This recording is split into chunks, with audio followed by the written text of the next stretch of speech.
Cuando llegué a casa esa noche, después de largos días en otra ciudad, todavía estaba conmocionada por la muerte de mi padre, quien había partido tras una breve enfermedad.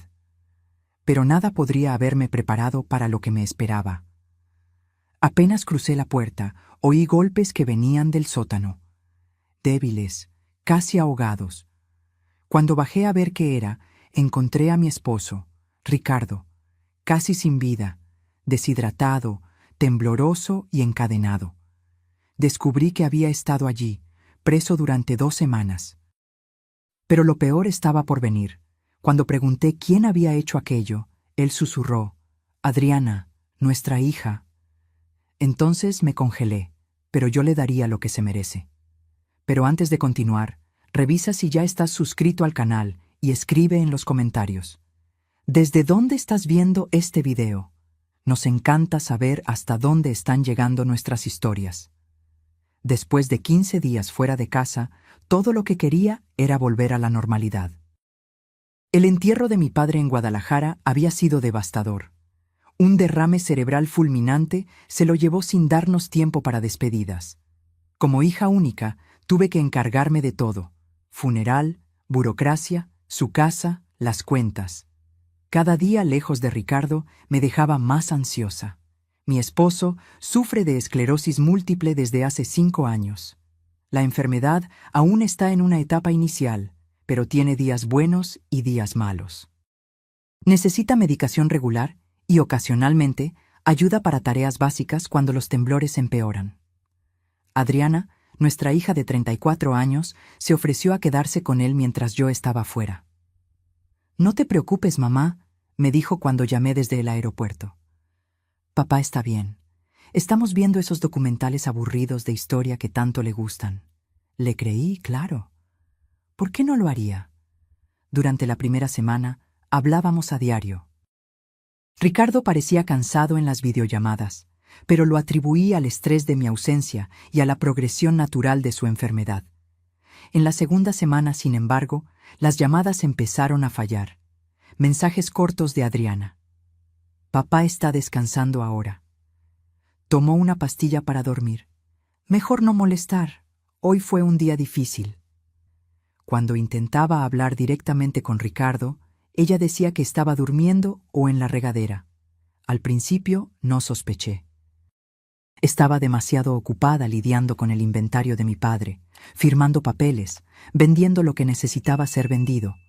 El vuelo de regreso a la Ciudad de México aterrizó a las 7 de la noche. Tomé un taxi directo a casa en Polanco, exhausta pero aliviada de por fin poder abrazar a Ricardo. 15 días se sintieron como una eternidad. La casa estaba completamente oscura cuando llegué. Me pareció extraño. Eran solo las 8:30 de la noche y Ricardo normalmente dejaba las luces de la sala prendidas hasta tarde. «¿Ricardo?», llamé al abrir la puerta. Ninguna respuesta. Arrastré mi maleta hacia adentro y encendí las luces. La casa se veía diferente. Había cajas apiladas en la esquina de la sala que nunca había visto. El sofá estaba en una posición distinta. Las medicinas de Ricardo, que normalmente estaban organizadas en la barra de la cocina, no estaban allí. Fue entonces cuando lo oí. Un sonido sordo, como alguien golpeando algo de madera. Venía de abajo, del sótano. Mi corazón se congeló. «¿Ricardo? ¿Estás ahí abajo?». Más golpes, más frenéticos ahora, y un sonido que parecía un gemido. Corrí hacia la puerta del sótano. Estaba cerrada con llave, no solo cerrada, sino con un candado grande y resistente que jamás había visto. «Ricardo, ¿estás ahí?», grité, el pánico subiendo por mi garganta. Los golpes se hicieron más fuertes. Una voz débil gritó mi nombre. No lo pensé 2 veces. Corrí al garaje, tomé un mazo que Ricardo usaba para pequeñas reparaciones y volví. 3 golpes violentos y el candado se rompió. Abrí la puerta y el olor me golpeó como un puñetazo. Orina, sudor y algo indefinible, podrido. Encendí la luz del sótano y casi me desmayo con lo que vi. Ricardo estaba sentado en el suelo frío, apoyado en la pared opuesta. Su rostro estaba pálido, los labios agrietados y sangrando. la barba sin afeitar de 2 semanas. Estaba sucio, temblando, vestido solo con una camiseta y un pantalón de pijama rasgados y manchados. Carmen, su voz era solo un susurro ronco. Bajé las escaleras corriendo, tropezando con mis propios pies. Cuando lo alcancé, me di cuenta de lo flaco que estaba. Sus ojos estaban hundidos, febriles. ¿Quién te hizo esto? Cerró los ojos, lágrimas escurriendo por sus mejillas hundidas. Adriana, susurró, nuestra hija. Mi mente se rehusaba a procesar aquella información. Imposible. Debe haber un error. Ella nunca... Pero su estado no mentía. Había una cubeta en la esquina que usaba como baño, una cobija delgada en el suelo, una botella de agua vacía, y en la pared marcas de arañazos desesperados. Voy a llamar a una ambulancia, dije, mis manos temblando al tomar el celular. Vas a estar bien, mi amor. Ya estoy aquí. Mientras hablaba con el operador del 911, explicando la situación en palabras inconexas, no podía quitarme una pregunta que martillaba en mi cabeza. ¿Por qué? ¿Por qué nuestra hija le haría algo tan horrible a su propio padre? Los paramédicos llegaron en 15 minutos. Confirmaron lo que yo ya sospechaba. Ricardo estaba severamente deshidratado y desnutrido. Su temperatura corporal estaba demasiado baja. Necesitaba hospitalización inmediata. Señora, me llamó uno de los paramédicos mientras subían a Ricardo a la camilla. ¿Cuánto tiempo llevaba su esposo en esta situación? Yo no sé con certeza. Estuve fuera por 2 semanas. Mi padre falleció y... ¿2 semanas? El paramédico intercambió una mirada con su colega. Es un milagro que siga vivo. En la ambulancia, sostuve la mano de Ricardo, susurrándole promesas de que todo estaría bien, que yo lo cuidaría, que nunca más lo dejaría. Pero una rabia helada comenzaba a crecer dentro de mí. Una rabia dirigida a la persona que menos esperaba tener que odiar, mi propia hija. En el Hospital Ángeles, mientras Ricardo recibía suero y atención médica, comencé a buscar respuestas. Llamé a Adriana varias veces, pero no contestó. Le dejé mensajes cada vez más desesperados. Intenté llamar a su esposo, Gerardo, pero su celular también estaba apagado. Fue entonces cuando se acercó un policía. Alto, canoso, expresión severa. Señora Carmen Mendoza, soy el detective Juárez. Necesitamos hablar sobre lo que le ocurrió a su esposo. El detective Juárez me llevó a una sala reservada del hospital. Mientras Ricardo recibía los primeros cuidados, comencé a relatar todo lo que sabía, que no era mucho. Le expliqué sobre el viaje a Guadalajara, la muerte de mi padre, Adriana cuidando a Ricardo. ¿Y usted no sospechó nada durante esas 2 semanas? Preguntó Juárez, anotando detalles en su libreta. No. Quiero decir, Adriana se volvió más evasiva en las llamadas. Decía que Ricardo estaba durmiendo o en la regadera, que la esclerosis le estaba causando mucha fatiga. Lo encontré extraño, pero... Mi voz se quebró. Dios mío, ¿cómo pude ser tan ciega? El detective mantuvo el rostro impasible. Señora Mendoza, necesitamos verificar su casa. Hay pruebas que debemos recolectar en el lugar. Acepté de inmediato. Quería respuestas tanto como él. Mientras Ricardo era tratado, volví a casa acompañada por el detective y 2 policías más. La casa fue declarada escena del crimen. Tomaron fotos del sótano, del candado roto, de la cubeta, de la cobija delgada. Documentaron todo. Fue cuando comencé a notar otras cosas extrañas. Las medicinas de Ricardo habían desaparecido por completo. Su celular no estaba por ningún lado. Y en el escritorio de la oficina encontramos la laptop de Adriana, olvidada en su prisa. «Detective», llamé, mirando la pantalla. «Creo que debe ver esto». Él se acercó. La laptop estaba encendida, con varias ventanas abiertas, extractos bancarios, transferencias, documentos digitalizados, una carpeta llamada España. «¿Puedo?», preguntó, señalando la computadora. Asentí. En los siguientes 30 minutos, una historia horripilante comenzó a tomar forma. Adriana había accedido a las cuentas bancarias conjuntas mías y de Ricardo. Había transferido 1.500.000 pesos mexicanos, casi todos nuestros ahorros, a una empresa llamada Inversiones El Dorado. Una búsqueda rápida mostró que esa empresa pertenecía a su esposo, Gerardo. Eso explica las cajas en la sala, murmuré. Estaban vaciando la casa. El detective abrió un documento digitalizado. Era un poder notarial a nombre de Ricardo, dándole a Adriana plenos poderes para gestionar sus finanzas y propiedades. La firma de Ricardo estaba allí, pero claramente falsificada, demasiado temblorosa, diferente a su patrón. En la carpeta España había correos electrónicos intercambiados con una inmobiliaria en Madrid, confirmando el alquiler de un apartamento por 6 meses, comenzando la próxima semana. También había reservas de boletos de avión a nombre de Adriana y Gerardo, solo de ida. Iban a huir, dijo el detective, con la voz fría. Probablemente pretendían vaciar las cuentas, tomar todo lo de valor en la casa y desaparecer. ¿Y Ricardo?, pregunté, mi voz casi desvaneciéndose. El detective me miró con ojos que ya habían visto demasiado en esta vida. Probablemente nunca pretendieron que sobreviviera esas 2 semanas. La comprensión del plan me golpeó como un rayo. Adriana y Gerardo planeaban dejar que Ricardo muriera en ese sótano. Cuando yo regresara, encontraría su cuerpo. En la confusión del luto, tal vez ni siquiera me daría cuenta de inmediato del dinero faltante. Cuando lo hiciera, ellos ya estarían lejos, en otro país. ¿Pero por qué? Lloré, las lágrimas finalmente cayendo a cántaros. ¿Por qué nuestra propia hija haría algo así? El detective señaló un intercambio de correos entre Gerardo y un tal Carlos. El asunto, inversiones cripto urgentes.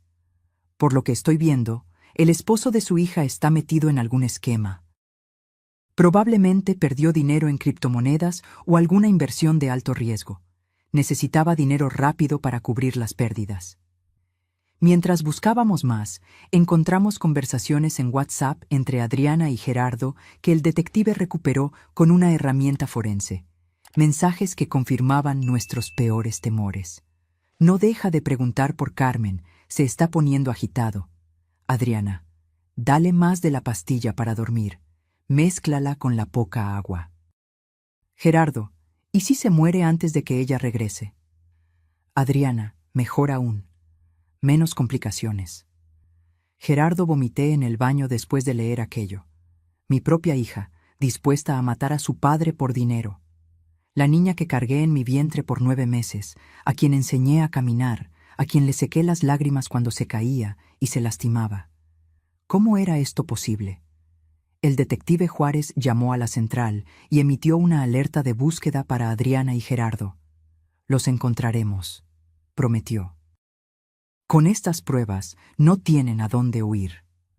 Volví al hospital, el cuerpo pesado como plomo, la mente intentando procesar la magnitud de la traición. Ricardo estaba despierto cuando entré en el cuarto, recibiendo suero y medicación. Aún se veía frágil, pero sus ojos estaban más alertas. «Carmen», susurró, extendiéndome la mano. Sostuve su mano entre las mías, besándola suavemente. «Estoy aquí, mi amor. No me iré a ningún lado». «Adriana», comenzó, pero puse un dedo en sus labios. «La policía la está buscando. No te preocupes por eso ahora. Solo descansa, por favor». Cerró los ojos, una lágrima escurriendo por su rostro flaco. «Ella me dijo que tú habías llamado, que tú sabías que yo estaba en el sótano, que tú habías estado de acuerdo». Mi corazón se partió en 1000 pedazos. «No, Ricardo, nunca. Yo no sabía nada. Vine a casa tan pronto como pude, lo juro por lo más sagrado». Asintió levemente, como si ya lo supiera, pero necesitaba oírlo de todas formas. «¿Por qué, Carmen? ¿Por qué nuestra hija?» «Dinero», respondí simplemente. «Querían nuestro dinero». Ricardo cerró los ojos de nuevo. el dolor en su rostro superando cualquier incomodidad física. Aquella noche, dormí en una silla al lado de su cama. Los médicos dijeron que necesitaría quedarse internado por al menos una semana. Desnutrición, deshidratación, hipotermia leve, infección urinaria comenzando. La lista de problemas parecía interminable. Me despertó mi celular vibrando. Era el detective Juárez. Señora Mendoza, encontramos a su hija y a su esposo. Adriana y Gerardo fueron encontrados en un hotel cercano al Aeropuerto Internacional de la Ciudad de México. Se estaban preparando para tomar el vuelo a Madrid a la mañana siguiente. La policía encontró con ellos pasaportes, 15,000 pesos mexicanos en efectivo y joyas. Mis joyas que habían desaparecido de la casa. El detective Juárez me preguntó si quería confrontarlos en la comandancia. Una parte de mí quería gritar que no, que jamás quería volver a ver el rostro de mi hija. Pero otra parte, más fuerte, necesitaba mirarla a los ojos y entender. Sí, respondí. Necesito verla. Ricardo todavía estaba en el hospital, así que le pedí a mi vecina y amiga de muchos años, Sofía, que se quedara con él mientras yo iba a la comandancia. Él todavía estaba demasiado débil para entender completamente lo que estaba sucediendo, y yo lo prefería así, que se recuperara primero. La comandancia era un edificio gris e impersonal en el centro de la ciudad. Fui llevada a una sala con una mesa de metal y sillas incómodas. El detective Juárez me acompañó. Vamos a traer a su hija primero, explicó. Separamos a los dos para el interrogatorio. Es mejor así. Asentí, el corazón latiendo como un tambor en mi pecho. ¿Qué le diría? ¿Qué podría posiblemente decirle a la persona que intentó matar a su propio padre? La puerta se abrió y Adriana entró, escoltada por una oficial de policía. Estaba usando la misma ropa de siempre, jeans, camiseta blanca, cabello recogido en una cola de caballo. Se veía tan normal, como si no fuera capaz de monstruosidades. Nuestros ojos se encontraron, los de ella, rojos de tanto llorar, los míos, secos de tanto horror. Mamá, susurró, intentando extenderme las manos. Las esposas limitaban su movimiento. No me llames así, respondí, mi voz más firme de lo que esperaba. Perdiste ese derecho. Ella comenzó a llorar, sollozando como hacía cuando era niña, y se lastimaba. Pero esta vez no sentí ningún impulso de consolarla. ¿Por qué? Pregunté simplemente. Explícame cómo pudiste hacerle esto a tu padre. Entre sollozos, una historia confusa comenzó a surgir. Gerardo tenía problemas con juegos de azar. Había perdido mucho dinero en apuestas en línea y luego intentó recuperarlo todo con inversiones arriesgadas en criptomonedas. Estaba hundido en deudas. Debía dinero a gente peligrosa. Nos amenazaron con matarnos, mamá, me imploró. No lo entiendes. Estábamos desesperados. ¿Entonces decidiste matar a tu padre? ¿Esa fue tu solución? No era para que muriera, dijo, la voz baja. Solo necesitábamos tiempo para tomar el dinero y desaparecer antes de que ustedes lo descubrieran. Lo encerraste en un sótano por 2 semanas, Adriana, sin comida suficiente, sin agua suficiente. ¿Qué esperabas que pasara? Gerardo dijo que aguantaría, que dejamos agua y comida suficientes. ¡Mentira! Golpeé la mesa, haciéndola saltar. Tu padre estaba casi muerto cuando lo encontré. El doctor dijo que 1 o 2 días más y habría muerto de deshidratación. Ella bajó la cabeza, los hombros sacudiéndose con los sollozos. Fue idea de Gerardo. Dijo que necesitábamos el dinero. Que no teníamos elección. Siempre tenemos elección, Adriana, respondí, la decepción en mi voz más cortante que cualquier grito. Pudiste haber pedido ayuda, pudiste habernos contado sobre las deudas. Podríamos haber encontrado una solución juntos. Pero elegiste esto. Lo siento mucho, susurró. De verdad lo siento. Sientes mucho que te hayan atrapado, corregí. Si yo no hubiera regresado antes de Guadalajara, tu padre estaría muerto ahora, y ustedes estarían rumbo a España con nuestro dinero. Ella no respondió. Solo siguió llorando silenciosamente. El detective Juárez, que había estado observando en silencio, habló. Señora Adriana Mendoza está siendo formalmente acusada de tentativa de homicidio calificado, privación ilegal de la libertad agravada, maltrato contra persona vulnerable, fraude y robo calificado. Su esposo enfrenta las mismas acusaciones. La pena para estos crímenes puede llegar a 30 años de prisión. Adriana levantó el rostro, pálida como un fantasma. ¿30 años? Mínimo, confirmó el detective. El juez tomará en consideración la crueldad del método, la vulnerabilidad de la víctima debido a su enfermedad y la relación de confianza que se rompió. Sentí una calma extraña envolverme. Voy a testificar en tu contra, Adriana. Le contaré al juez exactamente cómo encontré a tu padre. Mostraré las fotos que tomé de su estado. Mamá, por favor, me imploró, no hagas esto. Fue un error, un terrible error. No arruines mi vida por un error. Tú intentaste arruinar la vida de tu padre de forma permanente, respondí, levantándome. De hecho, intentaste acabar con su vida. Quien le hace esto a su propio padre es capaz de cualquier cosa. Eres una persona peligrosa, Adriana. La oficial se la llevó, todavía llorando e implorando. No miré hacia atrás. El detective me llevó a otra sala, donde Gerardo estaba siendo interrogado. A diferencia de Adriana, él parecía tranquilo, casi indiferente.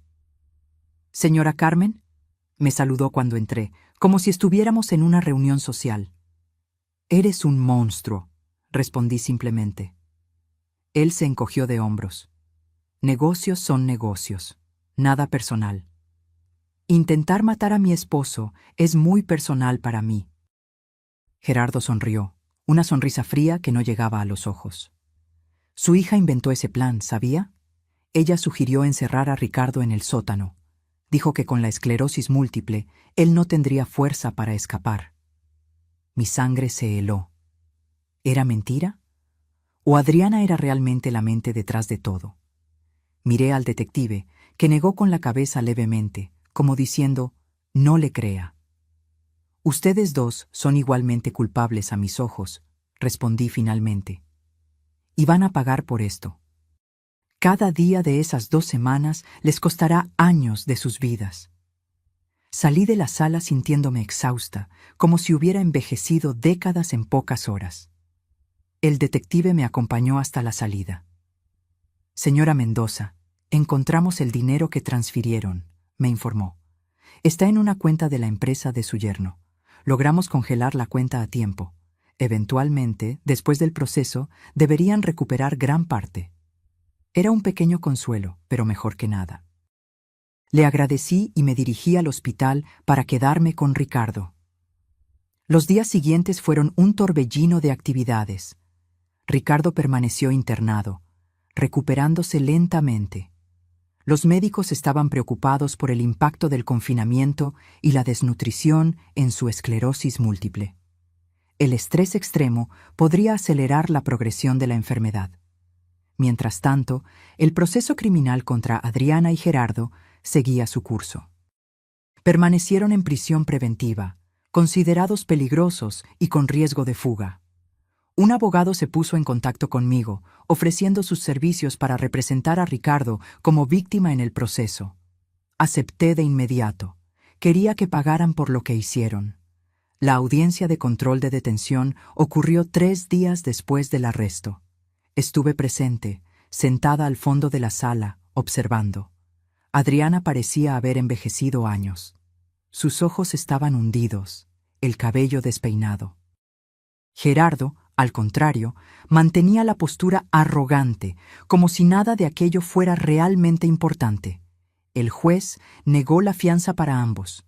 Las pruebas eran demasiado contundentes, el crimen demasiado atroz.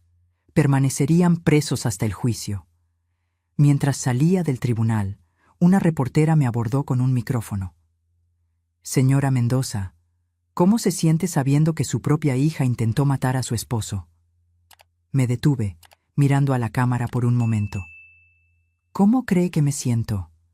«Traicionada». destrozada, como si todo el amor y el cuidado que dediqué a mi hija durante 34 años no significaran nada para ella. Pero ¿sabe qué es peor?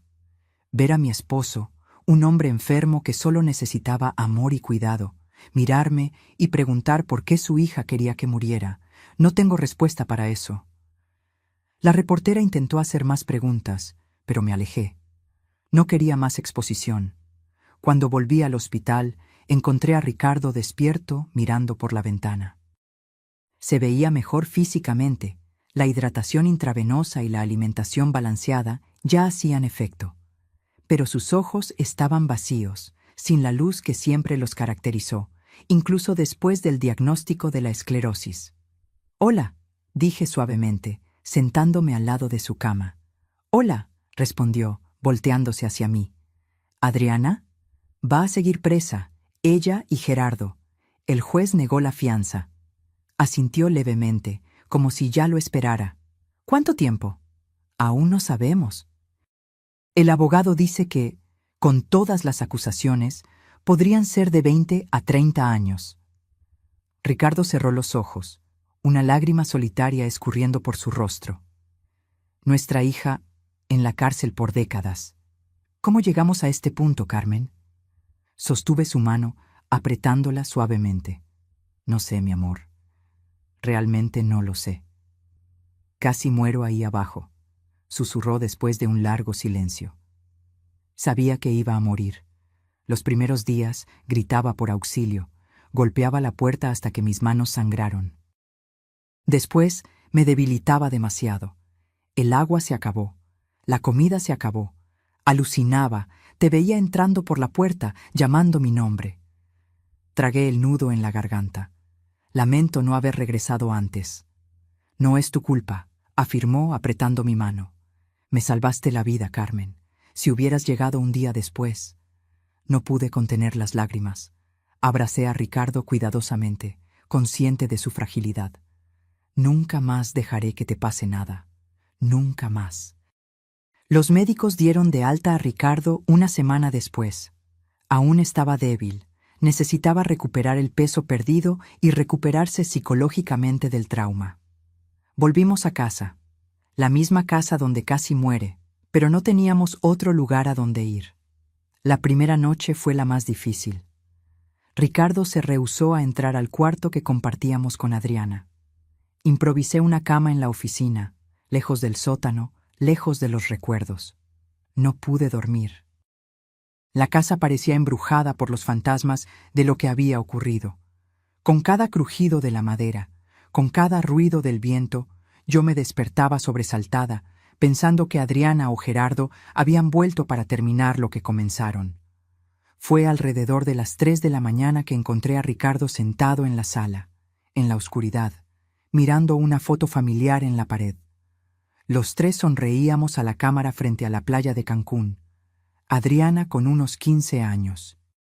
«No puedo entender», dijo sin mirarme. «Repaso cada momento de su crianza, cada lección que intenté enseñarle. ¿En qué fallamos, Carmen? ¿Qué hicimos para merecer esto?» Me senté a su lado, pasando mi brazo por sus hombros. «No hicimos nada para merecerlo, Ricardo. Algunas personas simplemente toman decisiones terribles, incluso personas que amamos». «Pensé que conocía a mi hija», murmuró. Pero durante esos días en el sótano, cuando ella bajaba a dejar un poco de agua o comida, yo no reconocía a la persona que veía. Sus ojos estaban vacíos, como si yo fuera solo un obstáculo a ser removido. El abogado nos visitó al día siguiente. El licenciado Manuel Altamirano, especialista en crímenes contra personas vulnerables. Vino a tomar nuestro testimonio detallado y a explicar el proceso. «Señor Ricardo, señora Carmen», comenzó sentado en nuestra sala, «quiero ser franco con ustedes. Este caso es extremadamente grave. Las pruebas contra Adriana y Gerardo son irrefutables. Además de las acusaciones iniciales, la policía descubrió que planeaban esto desde hace meses». «¿Meses?», repetí incrédula. «Sí. Encontraron búsquedas en la computadora de Adriana sobre cuánto tiempo sobrevive una persona con esclerosis múltiple sin agua y cómo falsificar firmas convincentes. Esto demuestra premeditación de larga data. Ricardo se estremeció a mi lado. Entonces ella planeó matarme por mucho tiempo. Desafortunadamente sí, confirmó el abogado. Y hay más. Descubrieron que Gerardo está involucrado en esquemas de lavado de dinero a través de casas de apuestas en línea. Debía cientos de miles a prestamistas. Probablemente fue el catalizador para el plan. ¿Y nuestro dinero?, pregunté. Como les informó el detective, logramos bloquear la cuenta de su empresa a tiempo. Deberían recuperar cerca del 90% del valor. Pero hay otra cuestión. Dudó. ¿Cuál?, insistió Ricardo. Adriana quiere hacer un trato. Está dispuesta a testificar contra Gerardo, alegando que fue coaccionada y amenazada por él. A cambio, quiere una reducción de pena. Miré a Ricardo, sintiendo la rabia hervir dentro de mí. Ella está mintiendo. Vi los mensajes.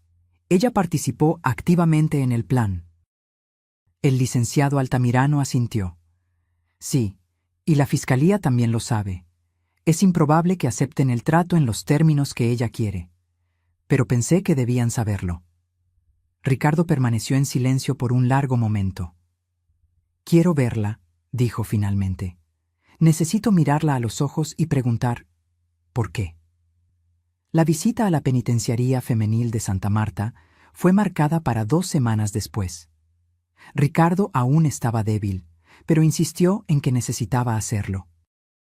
Necesitaba el cierre que solo una confrontación directa con Adriana podría brindarle. Nos levantamos temprano esa mañana. Ricardo apenas había comido el desayuno, con el estómago revuelto de ansiedad. Yo tampoco estaba mucho mejor.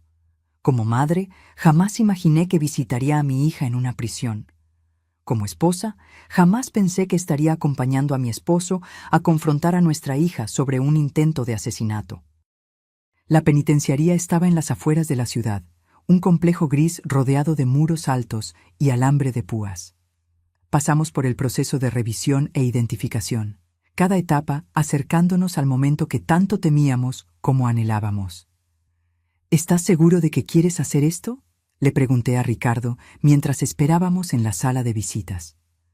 Asintió, sus manos temblando levemente.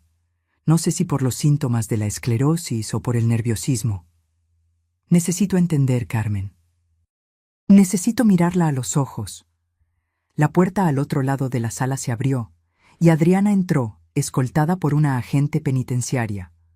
Usaba un uniforme naranja descolorido que parecía demasiado grande para su cuerpo. Había adelgazado. Su rostro, antes lleno de vida, ahora estaba pálido, con ojeras profundas. Sus ojos encontraron los nuestros y se detuvo por un instante, como si hubiera recibido un shock. Luego, la agente la condujo hasta la mesa donde estábamos sentados y se retiró a una esquina de la sala, dándonos un mínimo de privacidad. «Papá», susurró, la voz embargada. «Mamá».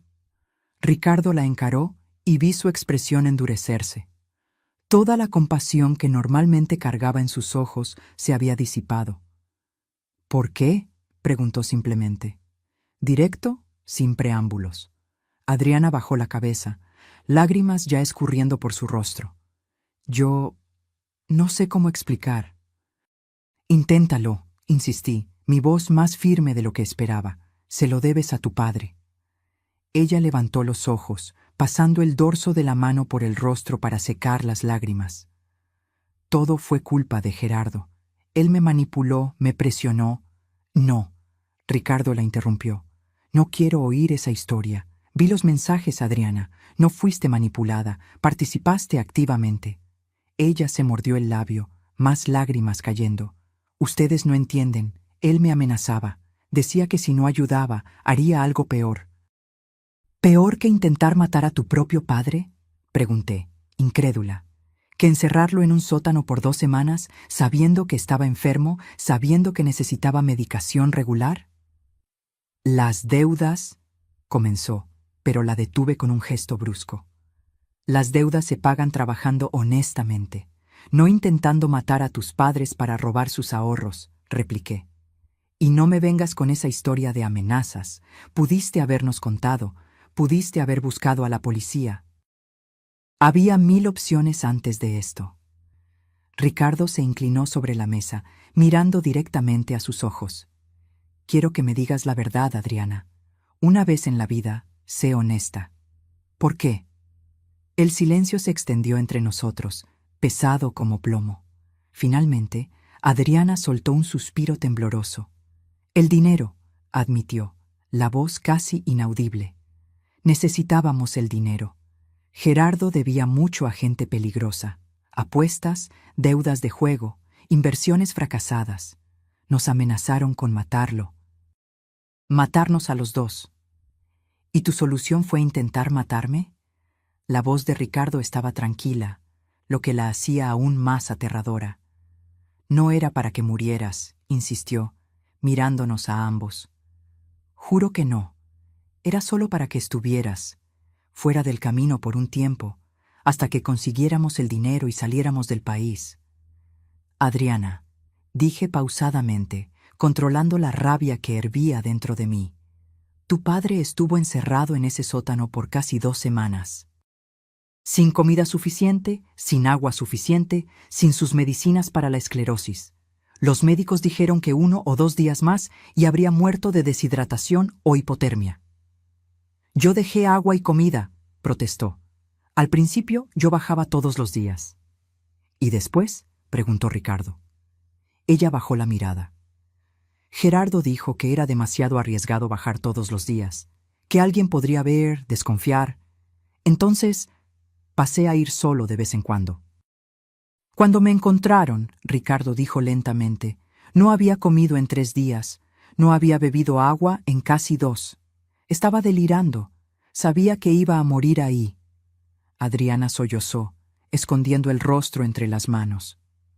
Perdónenme, por favor, perdónenme. Yo no quería que esto sucediera así. ¿Cómo querías que sucediera entonces? Pregunté, incapaz de contener el sarcasmo. ¿Que tu padre muriera silenciosamente mientras tú huías con nuestro dinero a España? ¿Que yo enterrara a mi esposo sin jamás saber que fue mi propia hija quien lo mató? No, gritó, levantando su rostro rojo y mojado de lágrimas. No era para que muriera, era solo para quedarnos con el dinero e irnos. Ricardo golpeó la mesa con la mano, haciéndola saltar. ¿Y qué crees que me pasaría en ese sótano, Adriana? ¿Cómo esperabas que yo sobreviviera? ¿O simplemente no te importaba? Ella no respondió, solo siguió llorando. El abogado nos contó sobre tu propuesta de trato, continué. ¿Quieres reducción de pena a cambio de testificar contra Gerardo? Ella asintió, secándose el rostro con la manga del uniforme. Él me manipuló, mamá. Me presionó. Yo tenía miedo. Mentira, dijo Ricardo, la voz baja pero firme. Los mensajes de texto prueban lo contrario. Estuviste tan involucrada como él, quizás incluso más. Por favor, imploró, no dejen que me pudra en la cárcel. Soy su hija, su única hija. Miré a Ricardo, viendo el dolor en sus ojos. Dolor no solo físico, sino el dolor profundo de la traición más fundamental que un padre puede sufrir. No, dijo finalmente, no vamos a apoyar ningún trato. Tú y Gerardo merecen pagar por lo que hicieron. Cada minuto de esas 2 semanas en el sótano, Adriana, cada minuto te costará años de tu vida. ¡Papá!, exclamó desesperada. No puedes estar hablando en serio. Soy tu hija. Una hija que intentó matarme, respondió simplemente. Una hija que me dejó morir mientras huía con mi dinero. ¿Qué clase de hija hace eso? Adriana me miró, los ojos suplicantes. Mamá, por favor, habla con él. No puedes dejar que esto suceda. Respiré hondo, sintiendo el peso de cada palabra. Ya no eres mi hija, Adriana. En el momento en que decidiste encerrar a tu padre en ese sótano, rompiste cualquier lazo que nos unía. Ella se desplomó sobre la mesa, sollozando incontrolablemente. La agente penitenciaria se acercó. indicando que nuestro tiempo se estaba acabando. Ricardo se levantó con dificultad, apoyándose en la mesa. Adiós, Adriana. Espero que los años en la cárcel te enseñen el valor de la vida humana, de la vida de tu propio padre. Salimos de la sala sin mirar hacia atrás, dejando a nuestra hija, la persona que un día amamos más que nada, llorando sola en la mesa de visitas. En el coche, de camino a casa, Ricardo finalmente se desmoronó, llorando como un niño. 20 años, sollozó. Nuestra hija pasará 20 años en la cárcel. ¿Cómo pasó esto, Carmen? ¿En qué fallamos? Lo abracé, sintiendo sus lágrimas mojar mi blusa. No fallamos, mi amor. Algunas personas toman decisiones terribles, incluso cuando son criadas con amor. No es nuestra culpa. Pero en el fondo me preguntaba si habría algo que podríamos haber hecho diferente. Alguna señal que ignoramos, alguna falla en la crianza que no percibimos. O si simplemente nuestra hija había elegido el camino de la codicia y la crueldad, a pesar de todo lo que intentamos enseñarle. Los meses siguientes fueron un torbellino de audiencias, reuniones con abogados y preparativos para el juicio. Ricardo mejoraba físicamente, pero la esclerosis múltiple, agravada por el trauma, comenzaba a progresar más rápidamente. Necesitó un bastón para moverse, y los temblores en las manos empeoraron. La fiscal Daniela reunió un caso sólido contra Adriana y Gerardo. Las pruebas eran abrumadoras: los mensajes de texto, los documentos falsificados, las transferencias bancarias, las búsquedas en la computadora de Adriana, el estado del sótano, los testimonios médicos sobre la condición de Ricardo cuando fue rescatado. El juicio fue marcado para marzo del año siguiente, casi 6 meses después del crimen. Durante ese periodo, recibimos llamadas constantes de Adriana desde la prisión. Al principio, contestábamos, oyendo sus sollozos y súplicas de perdón. Con el tiempo, dejamos de contestar. La herida era demasiado profunda, la traición demasiado completa. Gerardo, por otro lado, nunca intentó contactarnos. Supimos a través del abogado que él había hecho su propia propuesta de trato a la fiscalía. Testificaría contra Adriana a cambio de reducción de pena, alegando que ella era la mente detrás del plan. Se están volviendo el uno contra el otro, comentó el licenciado Altamirano durante una de nuestras reuniones. Es común en casos como este. Cada uno intentando salvar su propio pellejo. ¿Y la fiscalía?, pregunté. ¿Aceptará alguno de los tratos? Improbable. Las pruebas muestran que ambos participaron activamente en la planificación y ejecución. La fiscal Daniela está determinada a conseguir la pena máxima para los dos. El día del juicio finalmente llegó. El tribunal estaba lleno. El caso había generado interés nacional. La historia de la hija que intentó matar a su padre enfermo para robar su herencia capturó la imaginación mórbida del público. Nos sentamos en la primera fila, detrás de la mesa de la fiscalía. Ricardo estaba pálido, las manos temblando más de lo normal. Tomó un calmante antes de salir de casa, pero aún así, la ansiedad era palpable. Adriana y Gerardo fueron traídos por separado.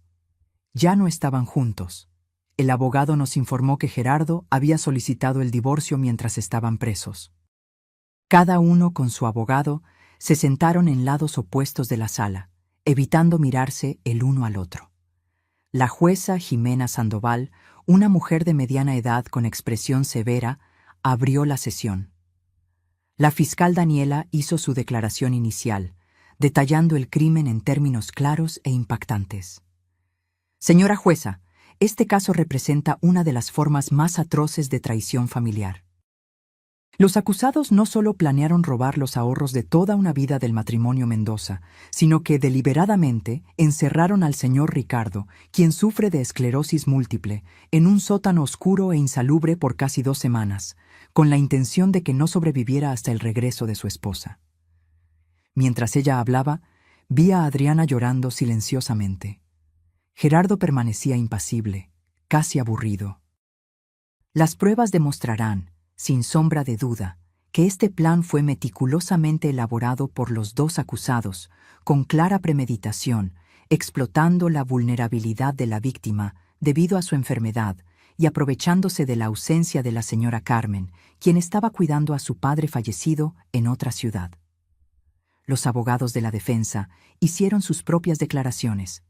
El de Adriana intentó pintarla como víctima de manipulación y abuso psicológico por parte de Gerardo. El de Gerardo argumentó que él no tenía conocimiento de la gravedad de la situación de Ricardo en el sótano, creyendo que Adriana estaría cuidándolo adecuadamente. Los testigos comenzaron a ser escuchados. El primero fue el detective Juárez, que detalló la investigación y las pruebas encontradas. Después, los paramédicos que atendieron a Ricardo, describiendo su estado de salud cuando lo encontraron. La víctima presentaba signos severos de deshidratación, desnutrición, hipotermia leve y el inicio de una infección urinaria, testificó uno de los paramédicos. En nuestra evaluación, sin intervención médica inmediata, el paciente no sobreviviría más de 24 a 48 horas.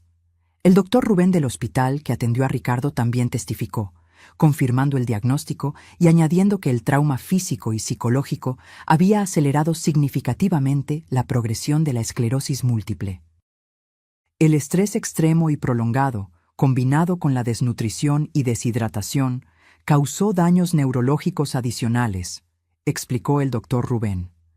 El señor Ricardo probablemente tendrá una progresión más rápida de la enfermedad como resultado directo de lo que sufrió. Cada testimonio parecía hundir más a Adriana y Gerardo. Las evidencias eran irrefutables, detallando no solo el crimen, sino la crueldad y la indiferencia con que fue ejecutado. En el segundo día fue mi turno de testificar. Subí al estrado con el corazón pesado, consciente de que mi testimonio ayudaría a condenar a mi propia hija. Señora Mendoza, comenzó la fiscal Daniela, por favor, describa al tribunal lo que encontró cuando regresó a casa después de su viaje a Guadalajara. Con voz firme, relaté cada detalle de aquella noche terrible. Cómo la casa estaba oscura, cómo oí los sonidos débiles que venían del sótano, cómo encontré el candado en la puerta, cómo rompí la cerradura y encontré a Ricardo, casi muerto, en el suelo frío. Estaba irreconocible, dije, las lágrimas finalmente venciendo mi determinación de permanecer fuerte. Flaco, sucio, deshidratado. Sus labios estaban agrietados y sangrando, sus ojos hundidos. Apenas podía decir mi nombre. Miré directamente a Adriana mientras hablaba. Ella lloraba silenciosamente, el rostro contorsionado en una máscara de dolor, remordimiento verdadero o solo miedo a las consecuencias. Yo ya no lo sabía. La fiscal mostró fotos del sótano y de Ricardo en el hospital. Las imágenes eran impactantes, provocando murmullos en la sala del tribunal. ¿Y qué descubrió sobre la participación de su hija?, continuó la fiscal. Encontramos su laptop en casa, con todas las pruebas, las transferencias bancarias, los documentos falsificados, los mensajes con Gerardo planeando el crimen, los boletos de solo ida para España, las búsquedas sobre cuánto tiempo sobreviviría una persona con esclerosis múltiple, sin agua y comida.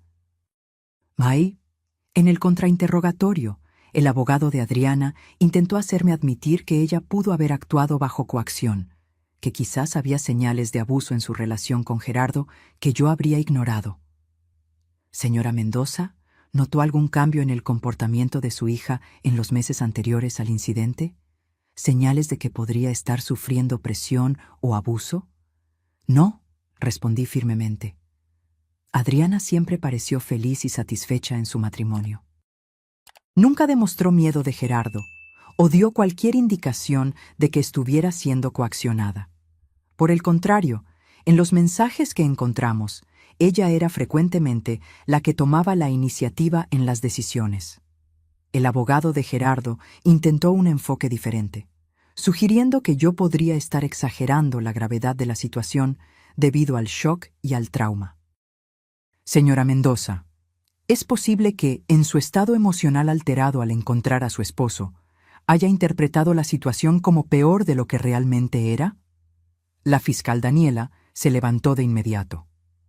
Objeción.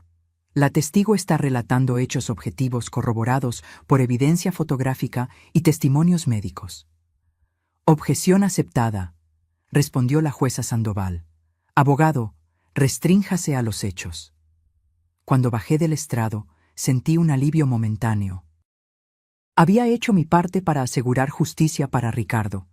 En el tercer día fue su turno de testificar.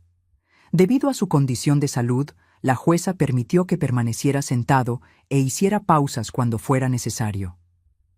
Señor Ricardo, comenzó la fiscal gentilmente, ¿puede contarnos lo que sucedió el día en que su esposa partió para Guadalajara? Ricardo respiró hondo, las manos temblando sobre su regazo. Era un miércoles. Carmen recibió la noticia de que su padre había fallecido de un derrame cerebral. Estaba conmocionada, necesitaba viajar de inmediato. Adriana se ofreció a quedarse conmigo. Dijo que se encargaría de todo. ¿Y qué sucedió después de que su esposa se fue? El primer día, todo parecía normal. Adriana preparó mis comidas, me ayudó con la medicación. El segundo día, dijo que necesitaba salir a arreglar unas cosas con Gerardo. Regresó por la noche, actuando extrañamente. El tercer día, me pidió que bajara al sótano para ayudarla a encontrar unas cajas viejas. Ricardo hizo una pausa, visiblemente perturbado por los recuerdos. La jueza ofreció agua, que él aceptó con gratitud. Cuando llegamos abajo, Gerardo apareció de repente. Antes de que yo pudiera entender lo que estaba pasando, salieron rápidamente y cerraron la puerta. Oí el sonido del candado. Al principio, pensé que era algún tipo de broma de mal gusto. Grité, pedí que me dejaran salir. Nadie respondió. Lágrimas corrían por el rostro de Adriana. Gerardo mantenía los ojos fijos en el suelo. Adriana regresó unas horas después. Me pidió que me estuviera quieto. Dijo que solo sería por unos días, hasta que resolvieran un problema financiero. Dejó agua y algunos sándwiches. Le imploré que me dejara salir. Le expliqué que necesitaba mis medicinas para la esclerosis. Ella prometió traerlas, pero nunca lo hizo. Ricardo describió en detalle los días en el sótano. Cómo el agua y la comida se acabaron. Cómo el frío del concreto empeoraba sus síntomas. Cómo la oscuridad, después de que la bombilla se quemó, lo enloquecía lentamente. Cómo intentó gritar por auxilio, golpear la puerta, hasta que sus fuerzas se agotaron. En los últimos días, yo sabía que iba a morir ahí, concluyó, la voz casi un susurro. Comencé a alucinar. Veía a Carmen, veía a mis padres ya fallecidos. Oraba para que el final fuera rápido. Cuando la puerta finalmente se abrió y vi a Carmen, de verdad, pensé que era otra alucinación. El tribunal entero estaba en silencio. Muchos espectadores e incluso algunos jurados llorando abiertamente. En el contrainterrogatorio, los abogados de la defensa intentaron suavizar el impacto de su testimonio, pero sin éxito. La historia de Ricardo era clara, coherente y devastadora. En el cuarto día del juicio, tanto Adriana como Gerardo subieron al estrado. Cada uno intentando minimizar su papel y maximizar el del otro. Adriana, llorando constantemente, alegó que había sido manipulada y amenazada por Gerardo, que temía por su vida si no cooperaba. Dijo que si yo no ayudaba, él haría algo peor con mi padre, que personas peligrosas con las que estaba involucrado podrían lastimar a toda la familia. Gerardo, por su parte, mantuvo una postura fría y calculadora, pintando a Adriana como la mente detrás de todo. Fue idea de ella encerrar al padre en el sótano. Dijo que con la esclerosis múltiple, él no tendría fuerza para escapar, que era la manera más fácil de mantenerlo fuera del camino mientras conseguíamos el dinero. Los testigos finales fueron los especialistas financieros que rastrearon el dinero. Explicaron cómo Adriana y Gerardo habían transferido los ahorros de nuestra cuenta a la empresa fachada de Gerardo, cómo habían intentado disfrazar el robo a través de una serie de transacciones complejas y cómo planeaban llevar el dinero a España, donde tenían cuentas bancarias ya preparadas. Después de 6 días de juicio, toda la evidencia presentada, todos los testigos escuchados, llegó el momento de los alegatos finales. La fiscal Daniela fue impecable. Señoras y señores del jurado, los hechos de este caso son claros e incontestables. Adriana Mendoza y Gerardo Santos planearon meticulosamente robar los ahorros del matrimonio Mendoza, falsificaron documentos, encerraron a un hombre enfermo en un sótano oscuro e insalubre por casi 2 semanas y pretendían huir del país, dejándolo morir. Este no fue un crimen de impulso o desesperación. Fue un acto calculado de crueldad y codicia, perpetrado contra un hombre vulnerable por su propia hija, la persona que debería protegerlo y amarlo. Los abogados de la defensa hicieron lo mejor que pudieron con el caso imposible que tenían. Apelaron a las emociones, a las circunstancias atenuantes, a la ausencia de antecedentes penales. El jurado se retiró a deliberar al final del 6º día. No tardó mucho. A la mañana siguiente volvieron con el veredicto. En el caso del Estado contra Adriana Mendoza y Gerardo Santos, anunció el jurado presidente, nosotros, el jurado, encontramos a los acusados culpables de todos los cargos. Adriana se desplomó sobre la mesa de la defensa, sollozando incontrolablemente. Gerardo permaneció impasible. Solo un ligero temblor en la mandíbula delataba alguna emoción. La sentencia sería determinada la semana siguiente. Salimos del tribunal exhaustos, pero con un sentimiento de justicia parcialmente restaurada. Nada traería de vuelta las semanas de tormento de Ricardo, ni borraría el trauma de la traición, pero al menos los responsables enfrentarían las consecuencias. En la audiencia de sentencia, fuimos invitados a presentar declaraciones de impacto de la víctima. Ricardo, aún afectado por el desgaste del juicio, me pidió que leyera la suya. Su señoría, leí con voz firme, aunque mi corazón estaba roto. Hay algunas cosas que un padre nunca espera vivir. Enterrar a un hijo es una de ellas. Testificar contra un hijo es otra. Sobrevivir a un intento de homicidio a manos de la propia hija es algo que ni siquiera mis pesadillas más sombrías podrían haber predicho. El tribunal estaba en completo silencio mientras yo continuaba. La esclerosis múltiple ya me había robado parte de mi independencia. Lo que Adriana y Gerardo me hicieron me robó algo mucho más precioso: mi confianza en la humanidad, mi fe en la bondad inherente de las personas, mi certeza de que el amor familiar es incondicional. Cada día en el sótano, cada hora en la oscuridad, cada minuto sintiendo mi cuerpo fallar mientras la sed y el hambre me consumían, venía acompañado por el conocimiento de que mi propia hija me había puesto allí. Miré a Adriana mientras leía las palabras de Ricardo. Ella lloraba silenciosamente, el rostro enterrado en las manos. Los médicos me dicen que el trauma aceleró la progresión de mi enfermedad, que probablemente perderé la capacidad de caminar independientemente años antes de lo que se esperaría, que los daños neurológicos son permanentes. Pero la verdadera cadena perpetua no es la que su señoría impondrá hoy a mi hija y a su esposo. Es la que ellos me impusieron: vivir con la conciencia de que crié a alguien capaz de tal crueldad. Este es un dolor que ninguna medicina puede aliviar, ninguna terapia puede curar. Terminé la declaración y volví a mi lugar al lado de Ricardo, que lloraba silenciosamente. Sostuve su mano, sintiendo sus dedos temblar entre los míos. La jueza Sandoval escuchó entonces las declaraciones de los acusados. Adriana imploró clemencia, alegando arrepentimiento profundo.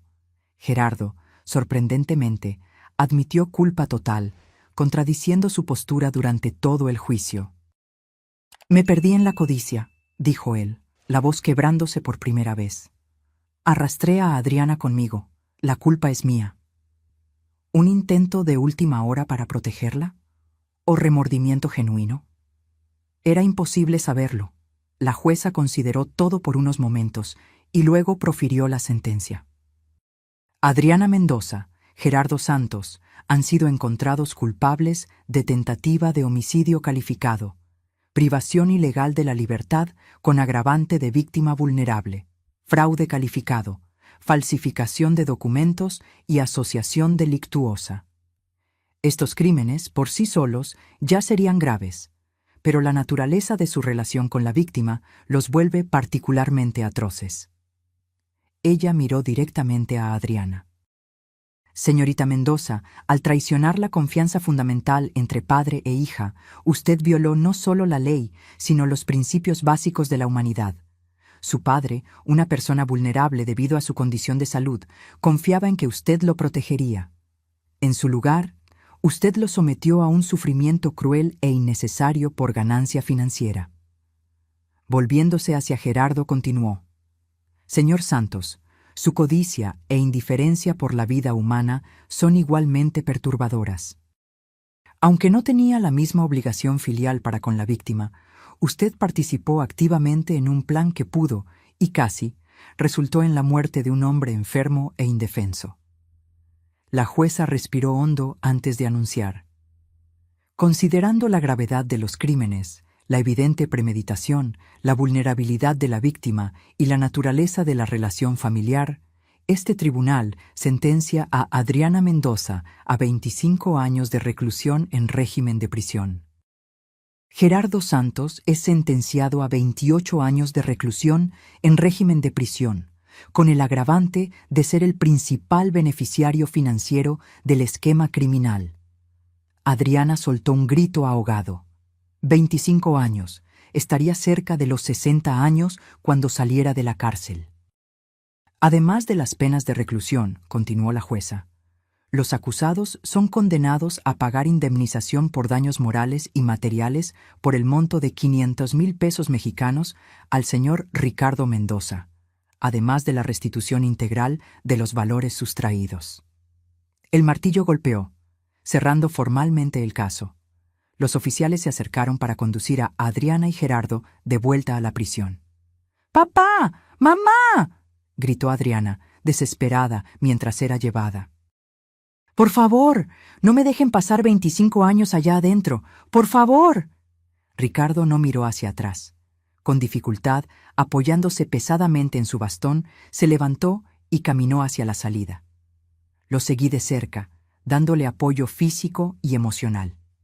Afuera del tribunal, una multitud de reporteros nos esperaba. Cámaras, micrófonos, preguntas disparadas de todas las direcciones. Señor Mendoza, ¿cómo se siente sabiendo que su hija pasará los próximos 25 años en la cárcel? Ricardo se detuvo, mirando directamente a la cámara más cercana. ¿Cómo me siento?, repitió, la voz cansada pero firme.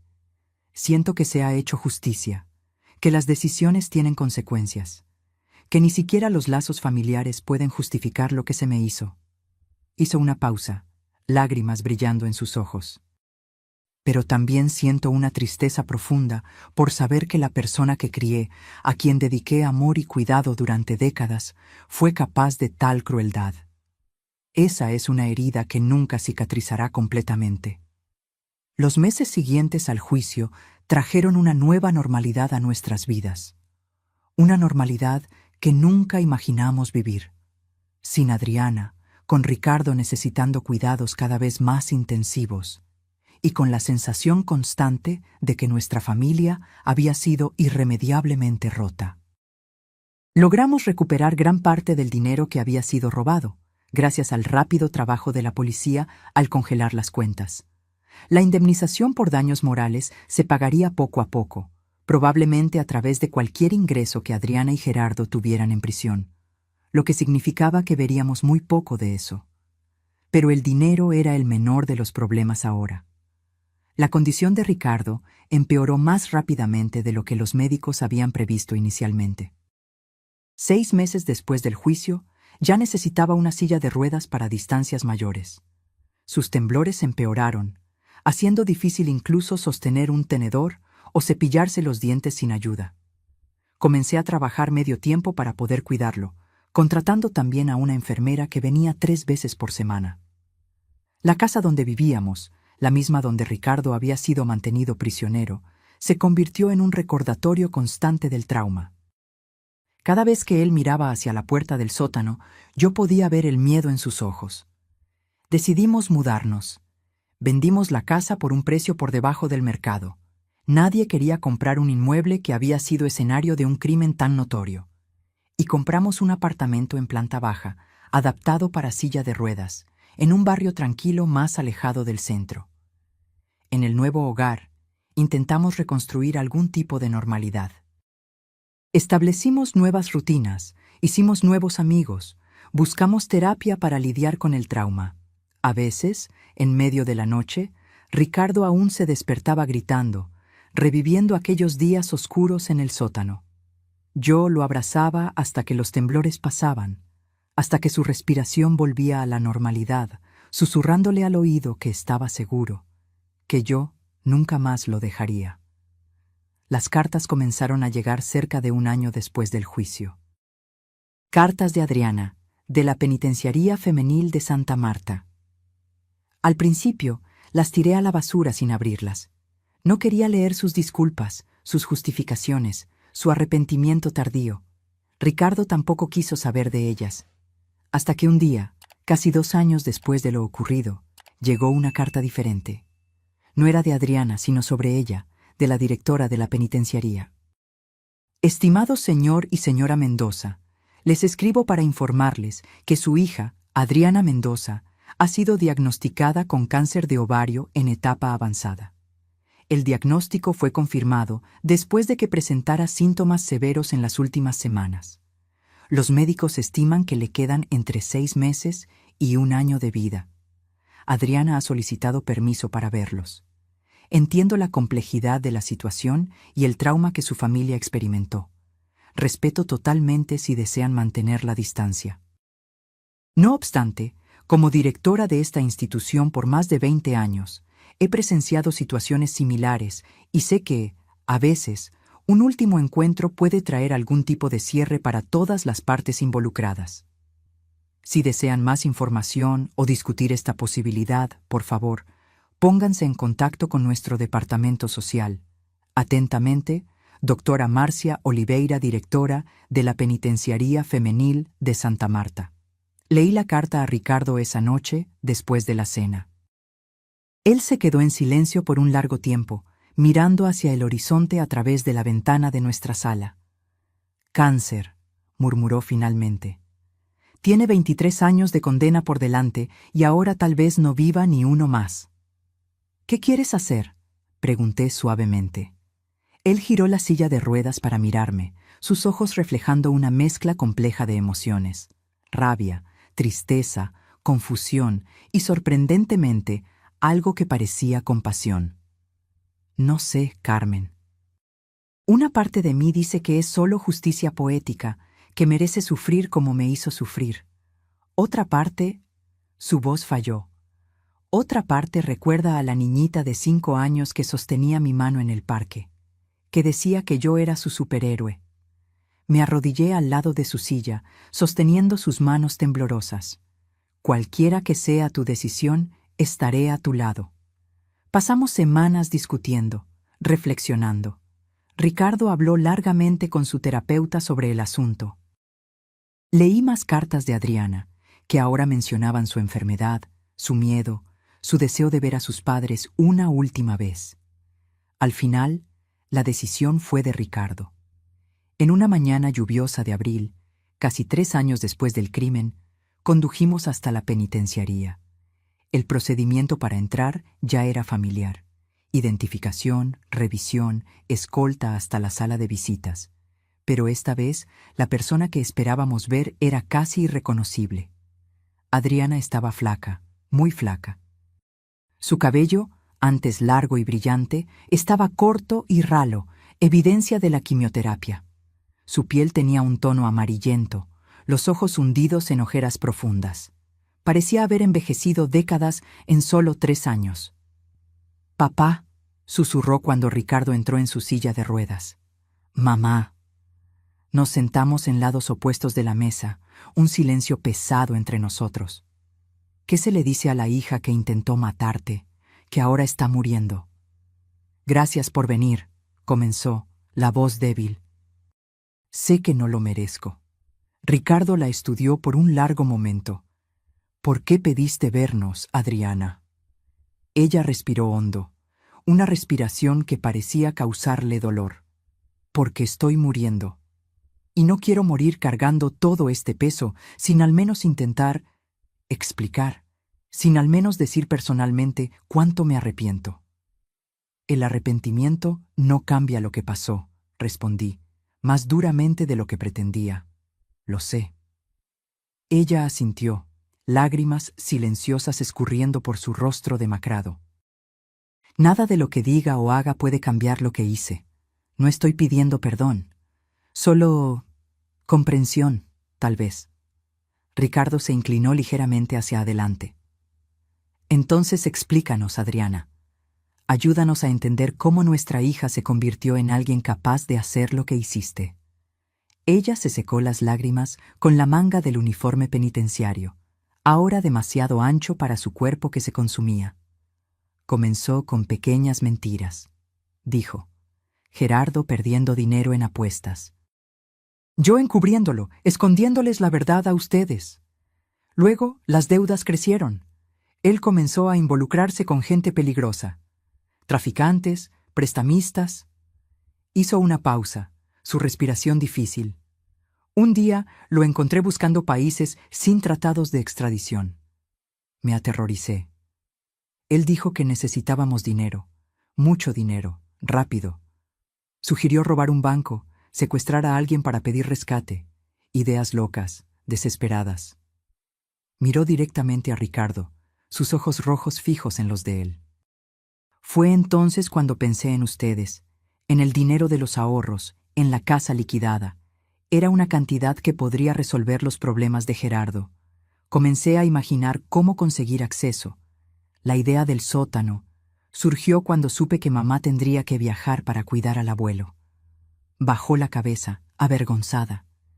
Al principio era solo para que estuvieras fuera del camino por unos días, papá. Para que tuviéramos tiempo de transferir el dinero y salir del país. No era para que sufrieras tanto. No era para que te quedaras sin agua, sin comida. Pero sucedió, dijo Ricardo suavemente. Me dejaste ahí, sabiendo que yo podría morir. Sí. Su voz era solo un susurro.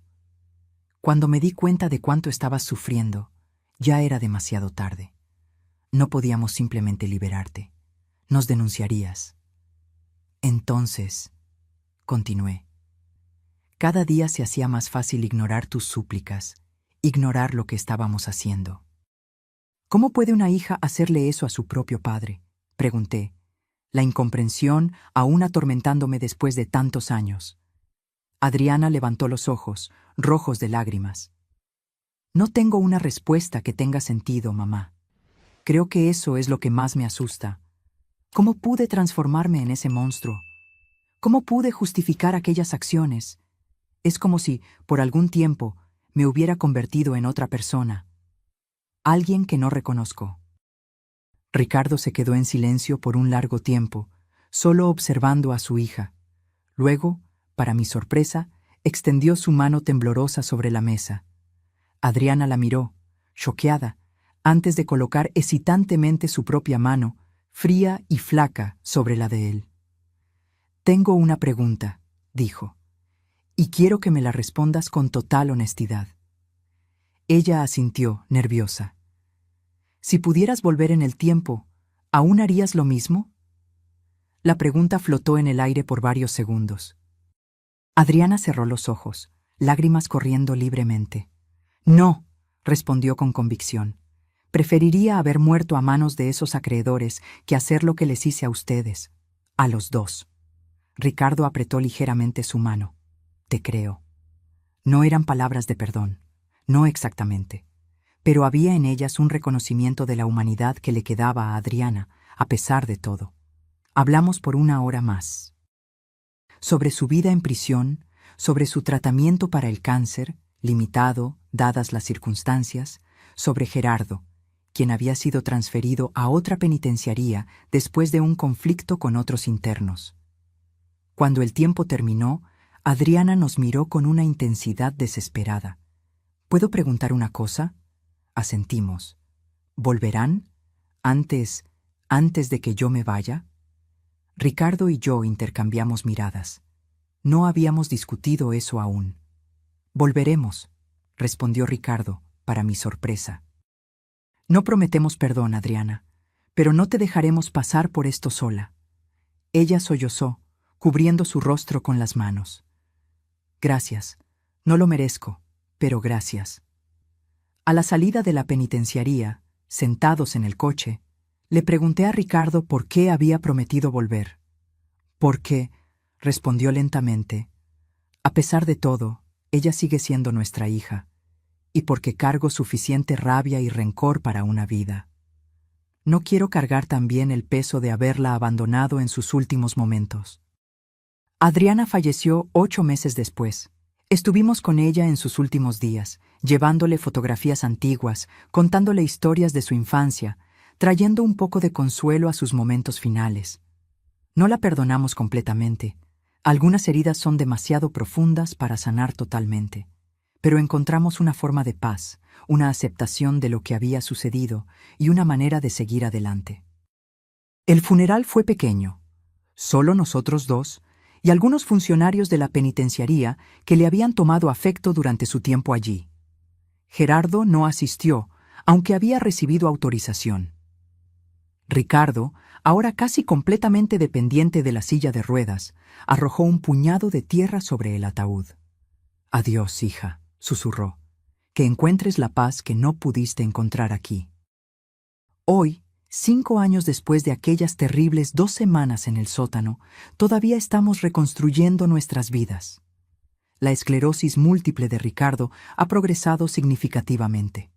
Necesita ayuda para casi todo ahora, desde vestirse hasta alimentarse. Contratamos cuidadores que nos asisten y adaptamos completamente nuestra rutina. En los días malos, cuando el dolor y la fatiga son intensos, a veces murmura que tal vez habría sido más fácil si hubiera muerto en ese sótano. En esos momentos, sostengo su mano y le recuerdo todo lo que hemos vivido juntos desde entonces. Los pequeños placeres que aún podemos disfrutar. El amanecer que observamos desde el balcón. Los libros que le leo todas las noches. El amor que, a pesar de todo, aún nos sostiene. La traición de Adriana nos enseñó dolorosamente que las personas que más amamos pueden ser capaces de las peores crueldades. Pero también nos enseñó sobre la resiliencia, sobre la capacidad humana de sobrevivir a lo impensable. A veces, cuando miro antiguas fotografías familiares, siento una punzada de nostalgia por la vida que teníamos antes, por la inocencia perdida, por la confianza que nunca recuperaremos completamente.